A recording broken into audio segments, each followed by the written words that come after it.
Recording. Excellent. So, hello everybody. Welcome again to another CEN seminar. Very, very exciting topic this afternoon. We are talking about how to better include learning disabled participants in research and the development of a new open access resource library with my lovely colleagues from the University of York, Kathryn, Kayleigh and Laura.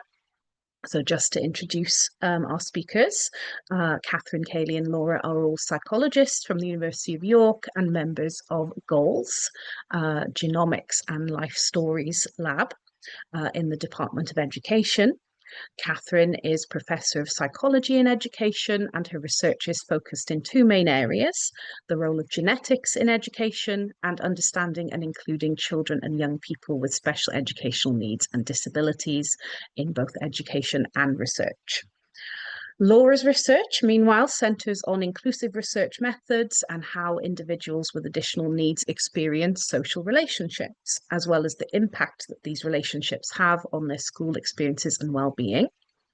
Meanwhile, Kayleigh is a PhD researcher, currently very close to submission, I will say, so keep cracking away, Kayleigh, you can do it.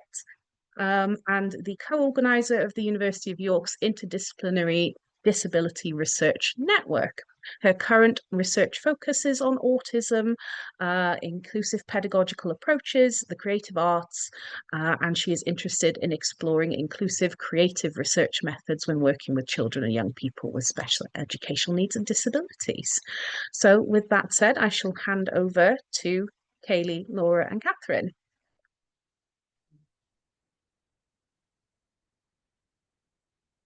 Hello, I think Laura's getting the slides set up. So while that's happening, thank you very much for having us to talk about our project, and thank you to Astrid for inviting us. Astrid's been working on the project with us a bit in recent months and is working on an interesting paper about the researchers' experience of doing ethnographic work with this population. So that's something to look out for. So we are going to be presenting the library we've developed, which is called ADLib, or Accessing Disability Library. I'm going to start by giving a bit of background to the project and saying a bit about our approach to working ethically with this population. And then Laura's going to talk a little bit about the research that we did to underpin the tools and guidance that you'll find on the ADLib library. And then Kayleigh's going to share the library with you. And it's very new. We haven't launched it yet. And we're really excited and interested to get your feedback and thoughts on what we've been doing and how we might develop this in the future. So next slide, please, Laura. So in terms of background, our main reason for doing this piece of work was simply that there are so many discussion sections of papers that say a limitation in my study is that we did not include learning disabled people. And there are all sorts of good reasons given for that. And they probably all cluster under the heading of it's too difficult. It's too difficult for the researcher and the project, and it's also too difficult for the learning disabled participant. And the challenges that are described can include challenges with communication. If you think about the learning disabled population has a very diverse array of communication styles, which include speaking, not speaking, and all other sign language, using technology. So lots of different forms of communication. We want to work ethically, and if we don't know for sure that we have the consent of the participant, that's a challenge for everybody concerned. And then also sometimes to include this population, you have to do things differently. So if you want to get the kind of data or answers to the kinds of questions that a standard measure, I don't know, something like the SDQ might get, you're going to have to do it in a different way. And that can be difficult too. So they were the kinds of challenges we were trying to address. Next slide, please. So we think there is a very strong mandate for doing this type of research, and we think that that mandate is legal as well as being a sort of social, moral and educational priority. So in 1989, the UN Convention on the Rights of the Child made it very clear that children who are capable of forming their own views should be allowed to express them. And then they built on that in 1997, making it clear that this right also applied to disabled children. And that creates an imperative to create ways of enabling children to express those views that isn't often seen in research. So yes, next slide, please. So what we were trying to do was to understand what counts as best practice in including learning disabled children and young people in, we focused on qualitative research. And we wanted to develop evidence-informed data collection tools and inclusive research guidance that we could share via an open access library, which has become AdLib. And the main aim, the most important aim in all of this, is to find ways of amplifying the voices of learning disabled children and young people in research that either affects them or is of interest to them. And we hope in time to expand that so it applies to the whole learning disabled population rather than just children and young people, as well as a wider range of disabilities and neurodivergence. Next slide, please. Okay, so this project all began when the ESRC heading for 2 years ago now, put out a call called the Data Collections Infrastructure Funding Call. And we very nearly didn't apply because it sounded so boring. But when we looked at it again, we thought actually this is an opportunity to do something quite interesting. So we put in an application to develop this open access library that could include learning disabled voices, and our bid was successful. At the same time, the ESRC funded 8 projects, 2 of which, including ours, were qualitative, all very different, but all focused on developing new data infrastructure for UK research. What we said we would do is develop an open access library of data collection tools and also guides for using those tools and for working in an inclusive, ethical and practical way with learning disabled children and young people. And that we do that via 4 work packages. The first was a systematic review of the literature, which Laura has led on. We would then follow that up with an ethnographic study, which we'll talk about today, in 2 special school classrooms. We would conduct co-production workshops with some of the students in those classrooms and also with some independent young people. We've worked quite closely with MenCap on this project, and they've helped us to get in touch with other groups of learning disabled young people. And we've also worked quite closely with their learning disabled researchers, which has been a really positive and interesting experience. And then ultimately to develop our library and resources. Next slide, please. So the ethnographic study involved 2 mainly 6th form classrooms in 1 special school.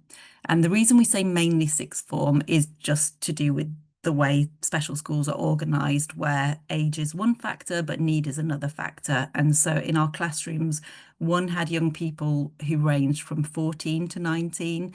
The other had young people who actually ranged from 11 to 19. So quite a broad range of ages. The 2 classes were quite different to each other. One was larger in the sense that it had more young people in there. In that class, young people mainly use speech to communicate, and there was quite a wide array of learning disability in there. In the smaller of the 2 classes, the young people probably had higher support needs and were more severely learning disabled than the young people in the larger class, and there was much more evidence of alternative of AAC use, so Makaton and iPad-based communicators. A team of 4 researchers, so the 3 of us and also our colleague Ryan Sowden, went into these classes for 2 days a week initially for 2 weeks. We had a 2-week familiarisation period, and that was a time during which we didn't collect any data or take any notes. So we spent that 2-week period getting to know the staff and the students in the classroom, getting to understand the setting and making sure that they felt comfortable with us. And I think we're really glad we did that. It was, it was beneficial to all concerned. We then spent a further 7 weeks with 2 days a week in those classrooms, and we took a critical, focused ethnographic approach. We were very much not observers. We didn't stay at the side of the room and take notes. We were very involved in the life of the class. And any of you who've spent time in special school classrooms will know how needed extra pairs of hands are. So we became extra pairs of hands. So we were researchers who sort of had a kind of TA function as well during the time that we were in the classes. And we tried to draw on the principles of inclusion and co-production in everything that we did. That's very much the spirit of the library, and it's the kind of research we're trying to encourage with the library. And that applies to our ethics processes as well as resource development. So yes, if we go to the next slide, please. Okay, so when we went into school, we had at that stage already got informed consent from the teachers and the parents of the young people we were going to work with, but we wanted to make absolutely sure, to the extent that it's possible, that we had informed assent from the young people as well. So we thought about how to do this, and we made a video, which I'm going to show you now. It lasts just over, it's about 1 minute and 25 seconds. And we tried to design something that would work for a range of young people with a variety of communication styles. And well, we'll play the video and show you what we did in the first instance. Hello, my name is Ryan. Hello, my name is Kathryn. Hello, my name is Laura. Hello, my name is Kayleigh.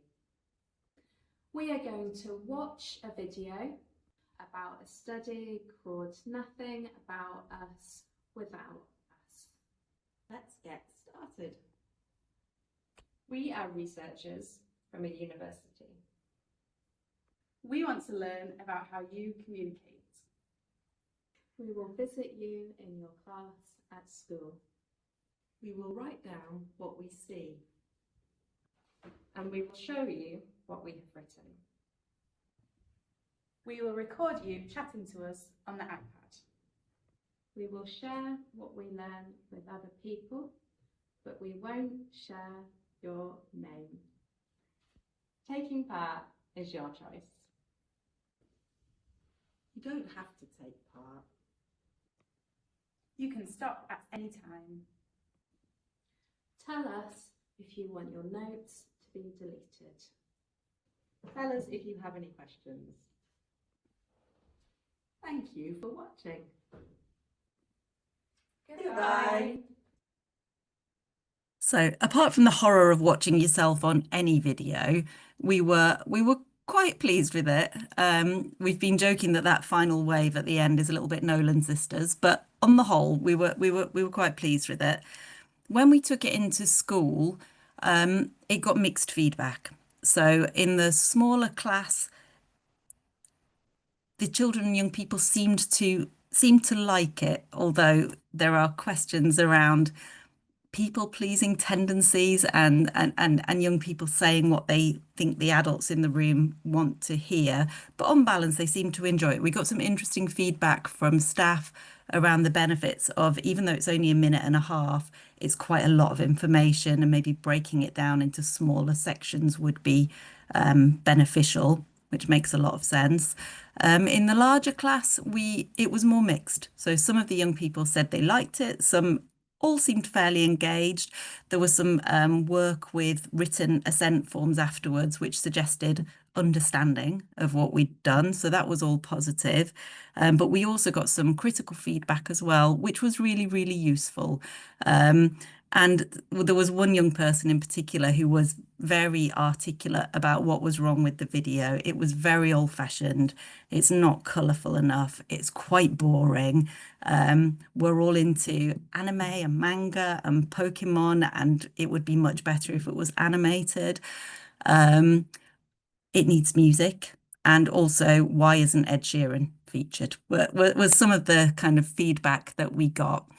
So we worked with that young person in particular, and with others in the class to get a sense of what would for them be a better and more engaging video, because again, it's an ethical issue. It's not just about aesthetics, but if the material isn't attractive and engaging, then we can't know that the young people have understood what we want them to do and that they are actually happy to be part of the study. There was other useful feedback from the students as well about language that they didn't understand. So where we had talked about sharing photos, one young person thought that that meant we were meant it in a sort of social media sense rather than the research sense in which we intended it. It was also very clear that consent can't be one and done with this population, that you would need to continue to check that you have assent at multiple time points, especially during a study which for us ran over 7 weeks, but thinking about longitudinal research as well. So we took all of that feedback on board and we worked with a company to develop a consent video that we thought would be more appealing and land better with those same young people. I'll show it to you in a second. We've then took it back into school and it was met with a very positive reception. So Laura, could we go to the next slide and play the video, please? Again, it's about 1.5 minutes and that guidance about breaking it up into chunks is probably still relevant. Hello, we are visitors from a university. Some people communicate with words. Some people use signs. Some people use pictures or symbols. Some people use a mix. All ways of communicating are good ways. We want to learn how you like to communicate. We will visit your school and meet your class. We will watch and listen carefully. We will write down what we see. We will show you what we have written. We would like to video you chatting with us. We will share what we learn with other researchers, but we will not share your name. You choose if you want to take part. You do not have to take part. You can say stop at any time. If you want your notes or video to be deleted, just tell us. It's important that you feel happy and comfortable. If you have any questions, ask a teacher or ask us. We are excited to meet you soon. See you soon. Okay, so that video is shared on the library as one example of how to approach informed assent with this population. The person you see signing on there is a speech and language therapist who's worked with us throughout the project and on all of the resources that we've developed. It's probably worth saying or acknowledging that this is a very expensive way of doing informed assent, and I think there's probably a lesson in there as well, in that if we are genuinely committed to inclusive research with this population, there are some things that just will be more expensive, and funders and research design need to bear that in mind throughout the whole process. Not everything, but some things. Right, I'll pass on to Laura now.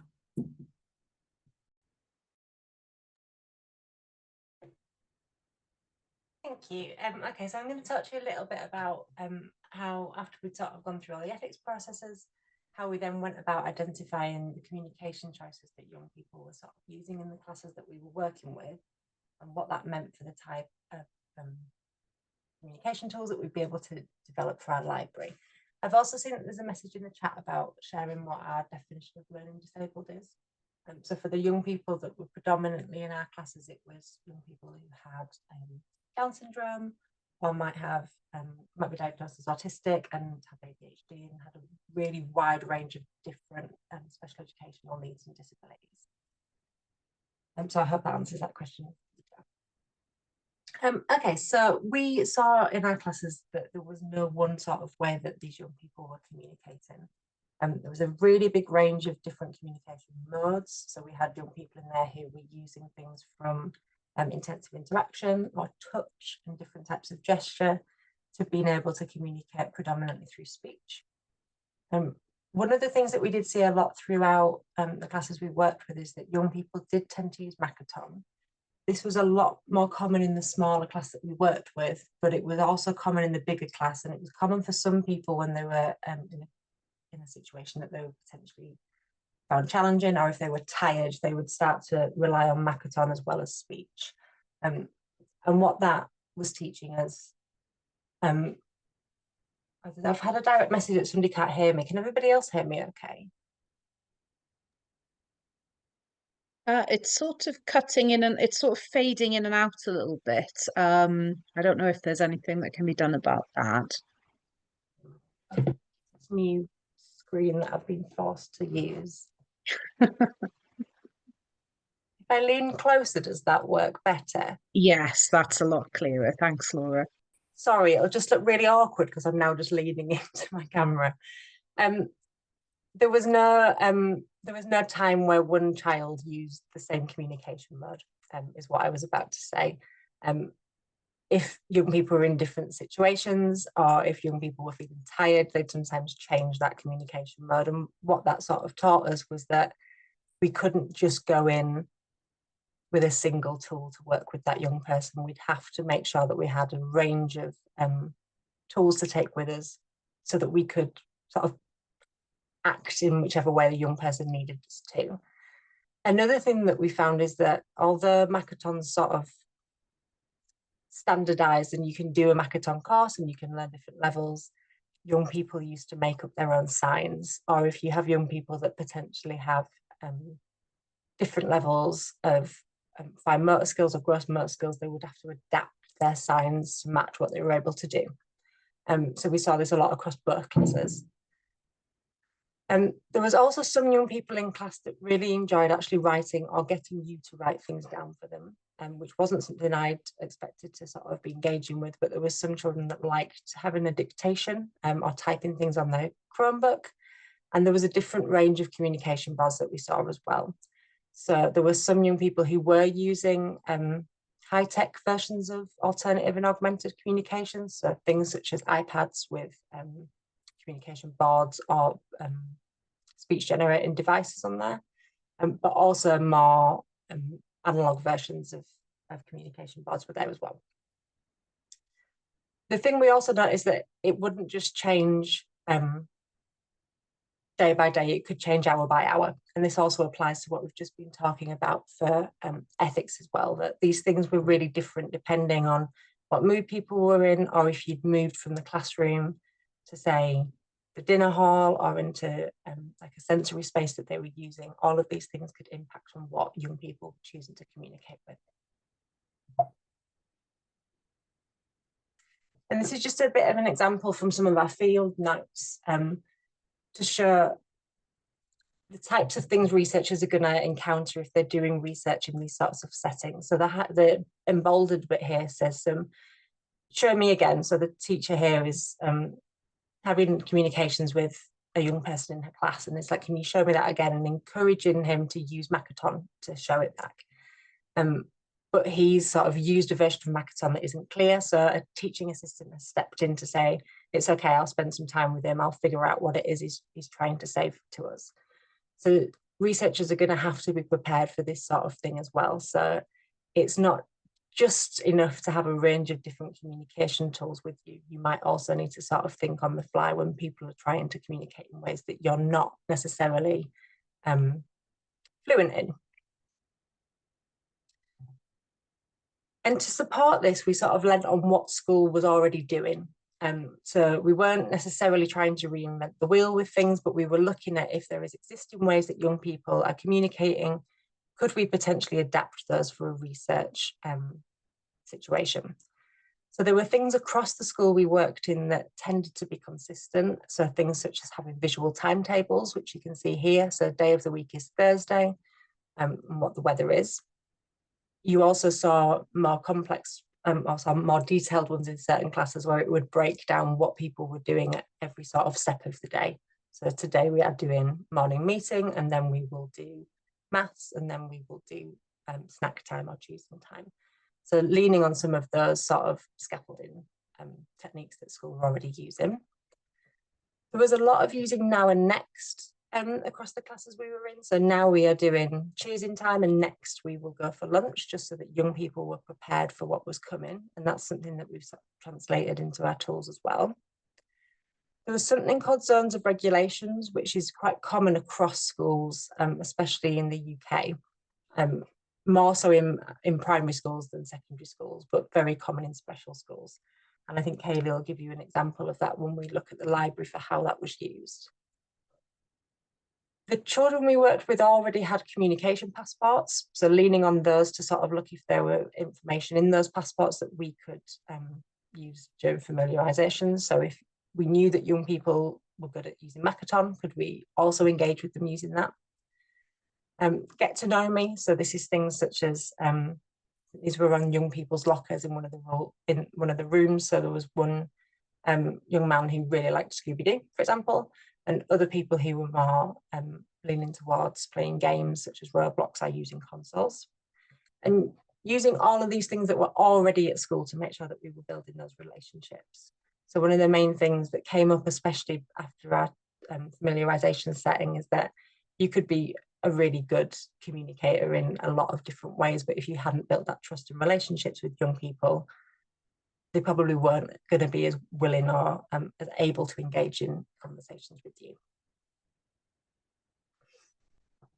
So what we learned from the 7 weeks that we spent with the young people when we were looking specifically at their communication is that if you're going to be a researcher going into these settings or working with learning disabled individuals, you were going to need to be multimodal. It wasn't going to be good enough for you to just be competent at one single type of communication, for example, speech. It was very likely that you're going to have some basic understanding of Makaton or sign along or something that can support your spoken language. And if you didn't have it, you were going to need to be able to, or willing to try and learn. The young people we worked with were quite patient at helping you learn if you weren't sure of their symbols. So they were keen to help you communicate. And I think that links really clearly into being a skilled communicator and having a lot of patience. The people that we worked with needed longer times to formulate their responses. So allowing enough space for people to take on board what it is that you were asking them and giving them the space to reply. It can take a really long time sometimes for that to happen, and it can sometimes, if you're not used to it, feel a little bit awkward and like you might want to fill that space, but actually allowing people that processing and response time was really important. And allowing the time for you to understand what young people are saying to you as well. Like I said, a lot of them were quite patient. If you were misunderstanding what they were saying, they would be persistent at getting the point across. So just having that understanding as well. Also being aware of the fact that if you've prepared a really big conversation on a high-tech device, potentially, such as an iPad, and that young person's dropped it, or it's gone in for repair, or they just don't have access to it in the setting that you're wanting to communicate with them with, that you might need to be flexible. So going in just with that one communication might not work. For example, lots of young people are unable to take their iPads out into the playground. So if you've become quite used to communicating with a young person via their speech generating device, that might not be available for you if you're communicating with them in the playground, for example, because things can get dropped. And a good way of understanding all this stuff is drawing on people that know the young people. So getting to know the children and young people themselves was really important, but also leaning on teaching assistants who worked with these young people or worked with learning disabled people day in, day out was really, really helpful as well. For instance, Kayleigh and I had gone back into school after Christmas, and one of the teaching assistants was like, if you just phrase that ever so slightly different, if instead of saying, I think it was like a ranking activity, but she was like, if you just say, do you like this, yes or no, you'll get a much better response. So drawing on the people that know these young people is really helpful. And also thinking about setting and the time of day. Not everybody wants to be interrupted when they're on their break. not everybody wants to give up their choosing time, for example, or their regulation time to come and speak to you as a researcher. So being sympathetic to the fact that these young people also have autonomy over what it is that they want to do. And also things such as the environment that you're in. So in fact, the time that me and Kayleigh had gone back, it was a really, really hot day, and we just had to accept that we weren't going to get a lot of communication off young people on that day, because it just wasn't a nice environment for them to be in. Everyone was too hot, everyone was very tired, it was very stuffy in the classroom. So taking all those things into consideration for what that might mean when you're designing your sort of research project, and building all these things into how long your projects might take because of all these different moving parts. I think I'll take my bad audio and I'll pass over to Kayleigh. He's going to speak to you a little bit about our open access library and show you some of our different resources. Thank you, Laura. Hopefully my audio is okay. Yes, so I'm going to talk a bit about essentially how we've taken everything that we sort of learned from being in school and how we've sort of tried to apply that into developing both the open access library itself and also the tools that are going to be housed within the library when we do launch it. So when we were starting to think about developing an open access library, we weren't exactly sure where to start. So the first thing that we did was send out a Google form to a group of experts, so a group of researchers who worked with this population of learning disabled young people to find out what they would want a library to look like, because in theory they're the people who are going to be accessing it once it's launched. So next slide, please, Laura. Thank you. So the experts gave us some really useful and very specific feedback. So what they wanted was guidance on how to design inclusive data collection tools, as well as off-the-shelf data collection tools. So tools that were ready and that were designed to answer a specific question, but also ones that were ready to use that could be adapted to different research questions or different participants. They wanted a filter function on the library so that they could easily find the tools that they were looking for. They were also interested in the ability to crowdsource and for this to track metrics, and for lots of other things, things like information on access rights and permissions, and links out to other relevant resources such as publications that have good practice in them as well. Next slide, please, Laura. Thank you. So I think is it easier, Laura, if you stop sharing your screen and I can share and then talk through the library?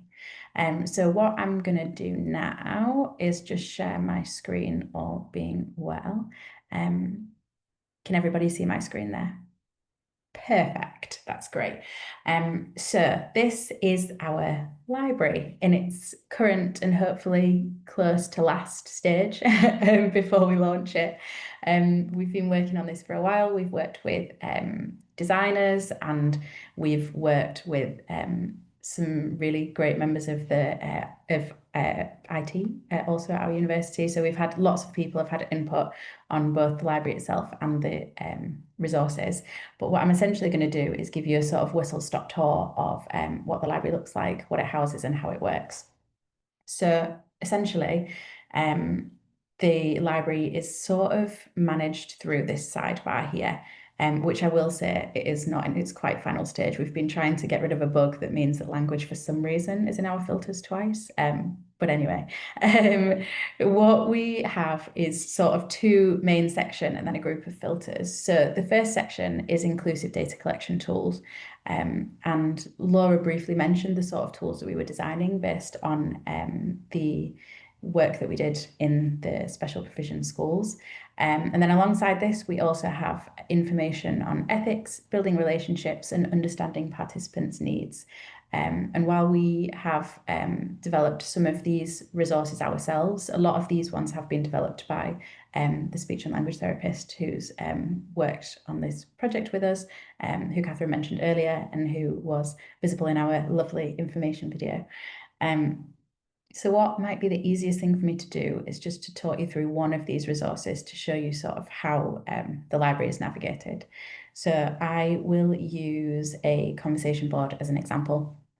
So essentially, if you were just wanting to sort of have a browse, you can just scroll through the whole library as it is, and it has a list, but essentially this is just ordered by how recently we've added things to the library, so it's not necessarily the most accessible way to sort of maneuver your way around.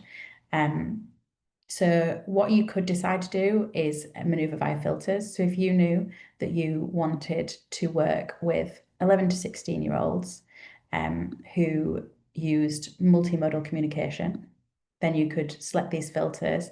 At the moment, the only language is English, so you could select the language, and then there's lots of other options in terms of resource types as well. So you can navigate this way through filters. What you can also do is look directly through the different types of resources.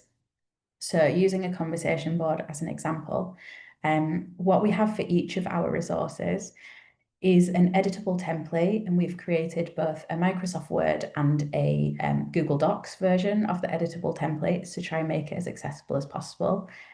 Because anyone who is at a Google University who's tried to get in touch with someone at a Microsoft University, all of those things are a bit of a nightmare to navigate. So to try and make it as accessible as possible, we have it on both platforms.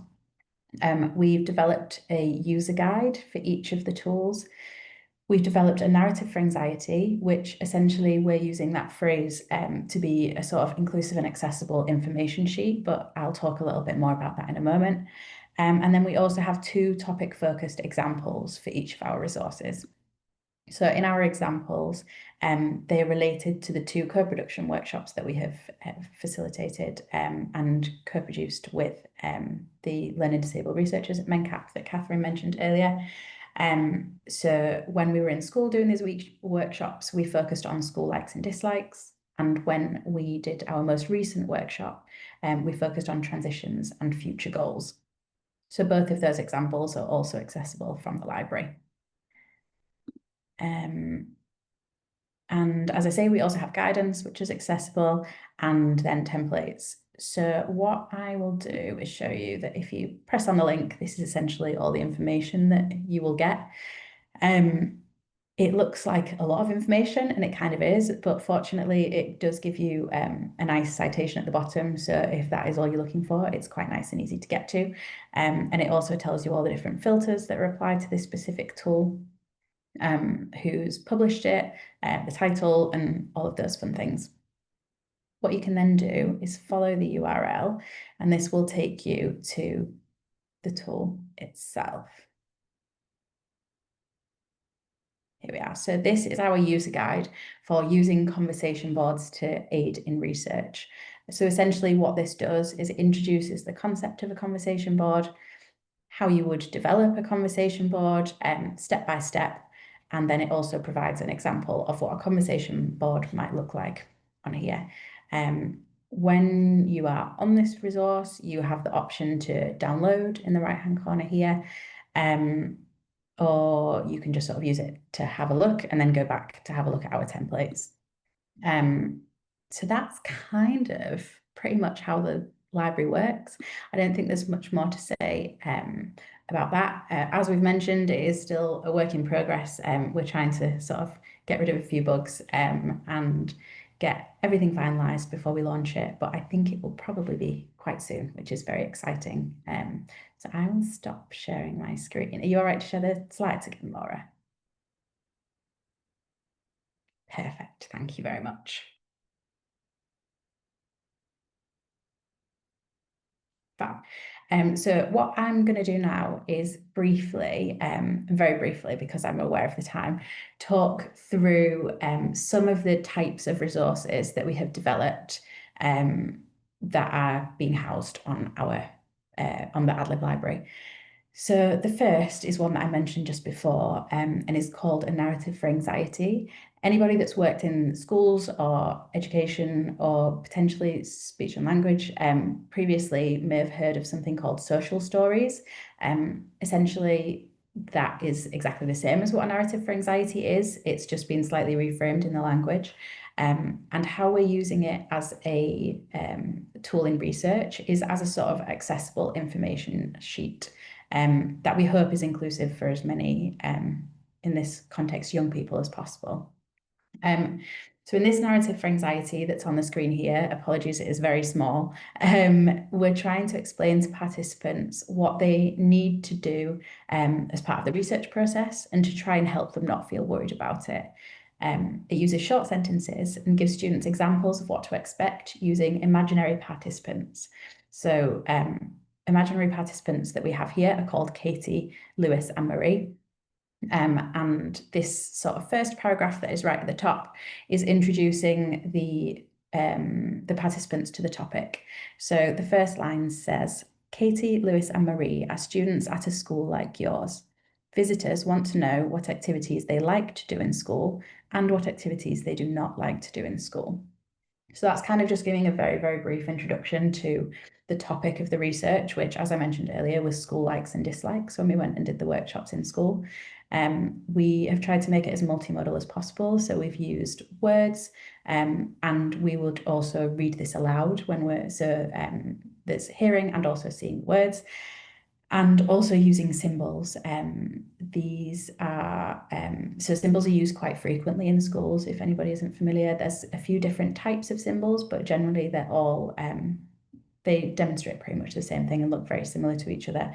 And it is a way of communicating and a way of sort of reading that students in special provision schools are quite familiar with. We have also got these resources on iPads, so there's also a digital version that kind of they can move around and look at that is also available on an iPad. So I won't go into too much depth about the rest of the stuff on here just for time's sake, but essentially the next section of the narrative for anxiety introduces the different types of resources, a few of which I'm about to briefly talk about. So that's a conversation board, energy meter and zones of regulation. It then introduces them into the research, so tells them that it's now their turn to chat about school likes and dislikes, that they'll have 3 activities if there's time, that they can stop at any time, that they can point at the orange question mark if they have a question, and then it just double checks consent to make sure that they're still happy to join in that particular moment. Next slide, please, Laura. Thank you. So this may be the only tool that I end up I might have time to talk about the next one as well, actually. But the conversation board is kind of the foundation of all of the data collection tools that we've developed as part of this project. Conversation boards are used frequently in schools, either as a board in of itself, so with all of the symbols and words being on one piece of paper, or more as sort of counters where the individuals, so taxi and cafe, might be printed out separately as counters that can be moved around. Essentially what a conversation board is a set of pictures of activities that take place in this example in the classes that we worked with in school. So based on our observations, these are all of the activities that one of the classes that we worked with took part in on the school days that we were present. Using the conversation board, a researcher could ask the participants questions such as, tell me what activities you like. And then you could ask the participant to point at which activities they enjoy to do in school. Or the other example is that the researcher could point to the symbol for an activity, so reading, for example, and ask, do you like reading? And the participant could then engage in conversation that way. It is a really flexible tool. It's not particularly structured, but it does provide a sort of simple structure to conversations if that's something that would help support the young person that you were working with. But also what a conversation board can do is support other more structured and slightly more complex activities, such as energy or regulation meters. I think it's regulation meters that I'm about to talk about. If we could go to the next slide, please, Laura. Oh no, it is an energy meter. Great. So building on a conversation board, an energy meter is a way to help people with additional needs, but also anyone who would feel comfortable and happy to use it to support them to express their opinions on important subjects.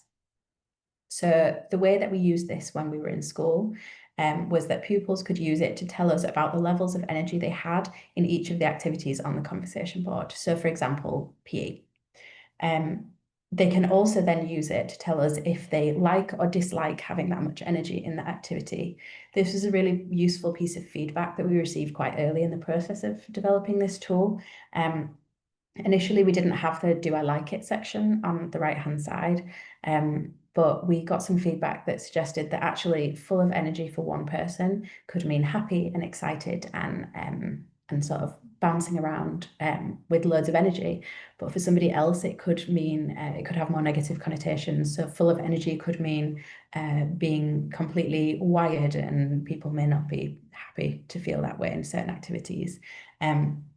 This is the version of the energy meter that we used in school, but actually in the more recent version of the workshop that we did, we also sort of restructured the board so that we didn't have full of energy at the top and no energy at the bottom, just so there wasn't any connotations of good versus bad, because that was also some feedback that we got when we'd used this resource the first time.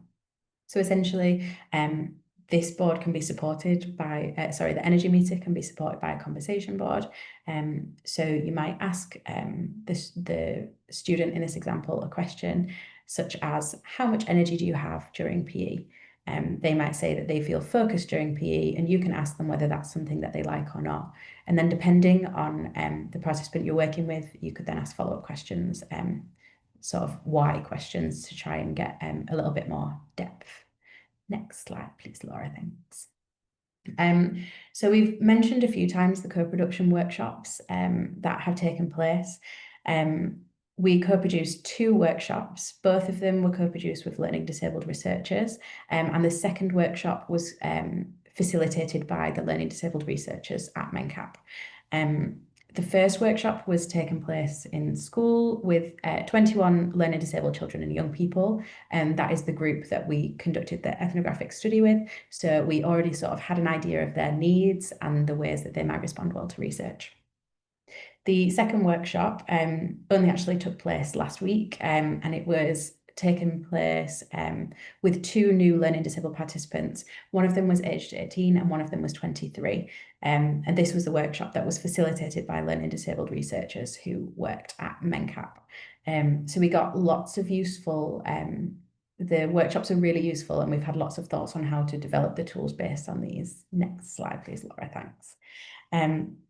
So some preliminary outcomes, which I will rush through, are that we felt that the resources were suitable for a wide range of people who had a wide range of ages, and also who had lots of different communication preferences. So these tools, either on an iPad or on paper, were used and engaged with well by a really big range of participants with a really big range of needs, which was great. Then we were really happy to know that they were effective in that sense. We also found that when using the tools, unplanned follow-up questions were really useful for reliability. So, for example, why questions were really helpful to sort of gauge, okay, if this person is saying that they enjoy PE, why is it they're enjoying PE? And if they struggle to think of positive things about PE but could think about negative things, then it's sort of, you can sort of have an idea of how reliable the responses to the specific tools were. We did find that some questions were harder to answer than others. So the second workshop focused on a question that was future focused. So what would you like to do in the future?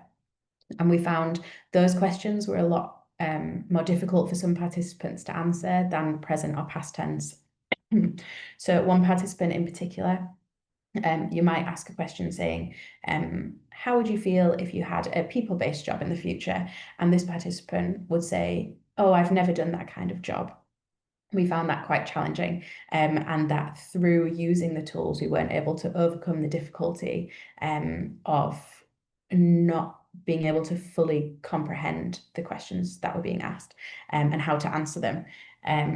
We were able to sort of work around that, but that didn't really have a lot to do with the tools, and it was more to do with us facilitating the interview. Laura briefly mentioned this earlier, but the way that we asked the questions was also really important. So asking, do you like or dislike PE, got very different responses to, do you like PE, yes or no? And depending on the participants' needs, one of those options may be more suitable than the other. more structured tools such as the energy meter and less structured tools such as conversation boards were more suited to different participants. So this supports us sort of taking a total communication approach and trying to make a wide range of tools that could be used potentially with one participant at different times of day or with different participants. Because some people at certain times preferred more structured tools and some preferred it to be sort of a less structured conversation. We found that the narratives for anxiety and the supporting information that we had was sometimes too much information for participants to retain and engage with. We found when we were working in school with the participants that we knew, it was quite easy to chop and change in the moment because we'd be going into that workshop with that participant with a sort of idea as to how well they were going to engage with the content that we had. So it was much simpler to chop and change in the moment. Whereas in the workshop with the participants, we didn't know. It felt long and clunky. So thinking of ways to sort of shorten that, but to still provide all the information is something that we're sort of still thinking about. And also we found that we didn't do this, but that it would have been good to leave the supporting information with the participants, particularly if they struggle with sort of processing or have difficulties remembering information. It's useful to leave the supporting information with the participants so they can refer to it if they need to. And I won't say much about time and day dependent because Laura did mention this earlier, but also that your responses to different questions completely vary depending on the time and day that you were working with your participants. And I think the next slide is the final, yes, the second to last slide. So that is a very brief sort of whistle-stop tour of all the things that we've done in the last 18-ish months. Very whistle-stop. There is obviously lots more that we wouldn't have time to talk about. But essentially, we, in terms of thinking ahead, these resources, as I've mentioned, focusing specifically on experiences of school and transitions out of school and into jobs or further education. And we've also looked at some resources on quality of life, but they're far less formed than the other two topics. But we do hope that ultimately the focus will be much broader and could meet the needs of any researcher trying to ask any question to learning disabled participants. Next slide, please, Laura. Thank you. So with that in mind, we have lots of things that are still sort of in the works and thoughts on next steps. So finalising the library and then sharing that with researchers is hopefully going to happen quite soon, and that's one of our next steps. And so we've had feedback on the library, which we've actioned a few bits of the feedback, and then hopefully we'll be launching it quite soon. We are also looking at plans to try and make the library more sustainable, so to try and obtain more funding to try and keep the library running, and to sort of develop the process of people being able to send us research and for us to put it on the library and all of those fun things. So a plan for sustainability for library. Also, we're looking at translating the resources. At the moment, everything is in the English language. So we're currently working with a translator to try and get translations to lots of different languages. We've got 2 in the first instance, and then hopefully some more languages also. We're also working with some members of the IT department at the University of York on developing an app version of some of the resources that we've developed, because for some participants, particularly the young people that we worked with in the school, they're very into iPads and technology. So having a version of the data collection tools that can be accessed in an app would be really useful. And finally, we're looking and exploring cross-contextual applications of the tools. So we're developing these for researchers, but when we've spoken to people who work in education or people who have sort of interest in social care and healthcare, these tools could be applicable across all of those contexts. So we're really interested in looking at the ways in which that could work. And then is there a summary slide? No, perfect. So that is the end of the presentation. Thank you very much for listening. And if anybody has any questions, we'd be very eager to answer them. Thank you. Thank you so much, all three of you. Such a fantastic presentation, and well done for just covering everything so comprehensively in relatively short amount of time. I note that we are 2 minutes to 5, and I just wanted to check that you're all okay to stay a couple of extra minutes and answer some questions. Is that okay? Yeah, you're happy to do that. That's absolutely fine. So I think I will just go in with a question to get us started. So to me, what is working on this project has really driven home is the importance of some of these skills and qualities, like being flexible, like having patience, when you're working with learning disabled participants. And it really strikes me that being able to use a range of tools, as you've described, is so important to, elicit responses and, support the participants whilst also, working towards the goals of the research project. Um, I just wondered, mainly because I've heard you describe some lovely examples before, but off the top of your head, can you think of any examples where, being able to draw upon a variety of these tools really added something to the data collection and brought the best out of the participants? Sorry if that's a bit of a tough brain scratching question for the end of the day.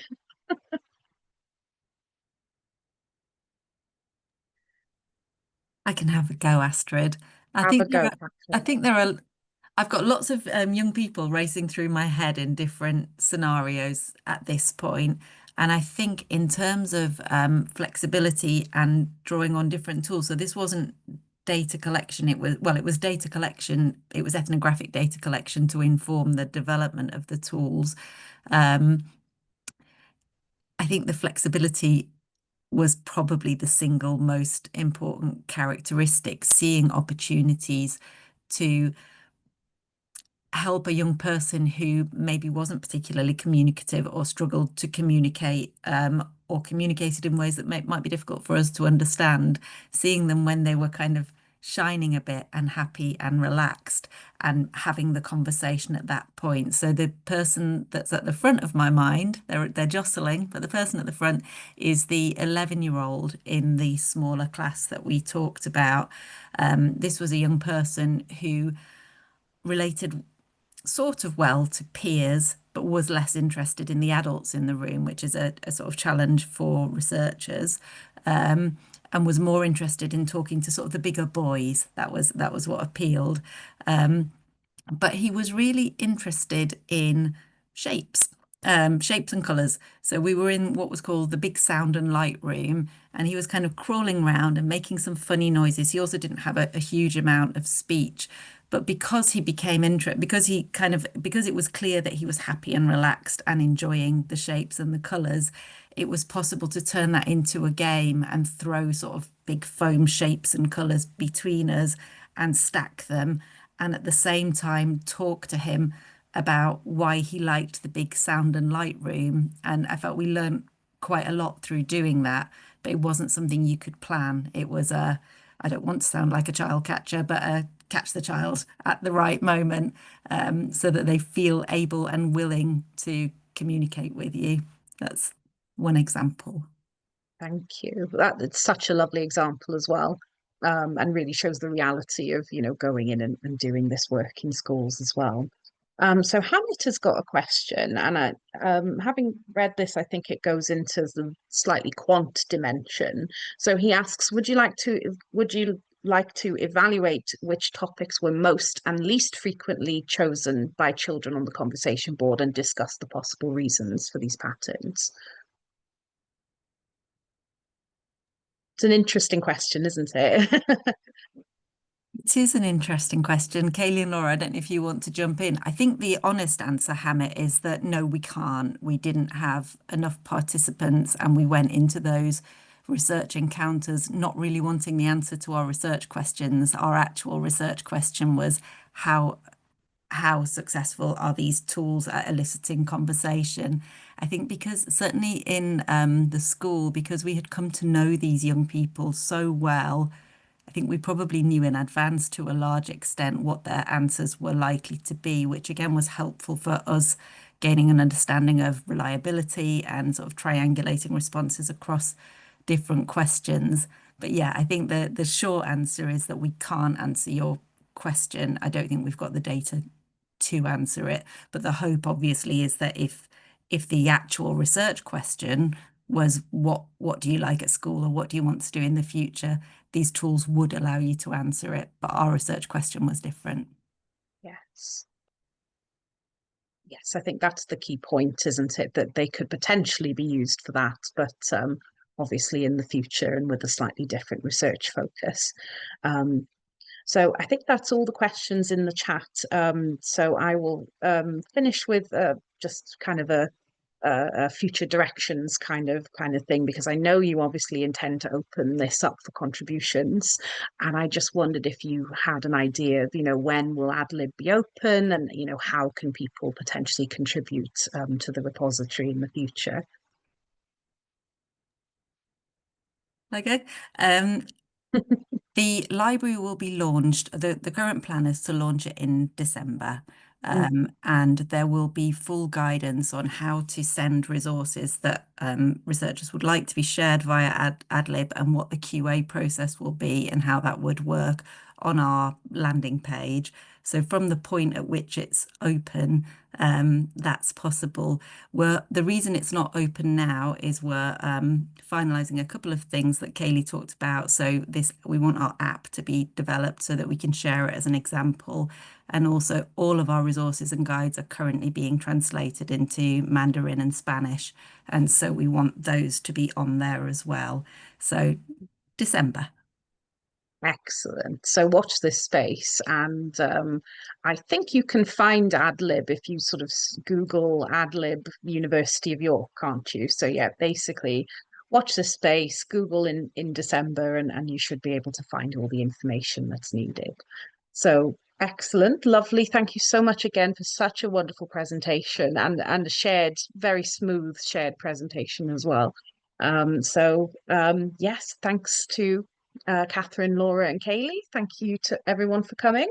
And I think next week we have a break, and then we will be back with a topic on research and school partnerships. So another very lovely topic after the break next week. So thank you, everyone.